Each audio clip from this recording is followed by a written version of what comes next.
You probably already know that Microsoft has a way to automate tons of highly repetitive manual tasks to seamlessly connect your favorite apps so you can be more productive. It's called Microsoft Power Automate, and it's part of the Microsoft Power Platform.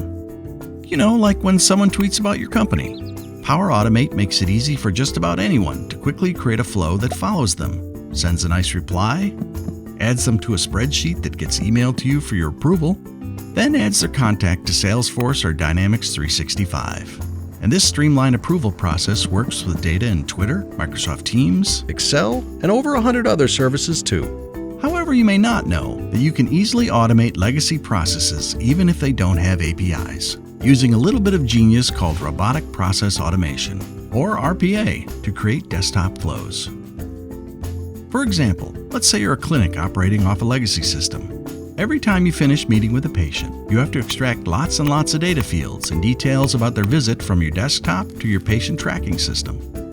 Ample opportunity for mistakes and a giant waste of time. With Power Automate, just create a desktop flow where you can record every action you take, review it, make any edits you want, then see it come to life.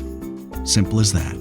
And this way, you can seamlessly integrate your legacy software across modern applications and services without a big upfront investment. Power Automate lets you securely scale across your whole organization with confidence. From simple tasks to super complex enterprise-wide processes, anyone can automate from our web or desktop recorders or drag-and-drop designer with hundreds of pre-built actions. If you're ready for cloud-powered automation for a fast-paced business world, learn more at Microsoft.com/RPA. Then, Power Automate and unlock what's next.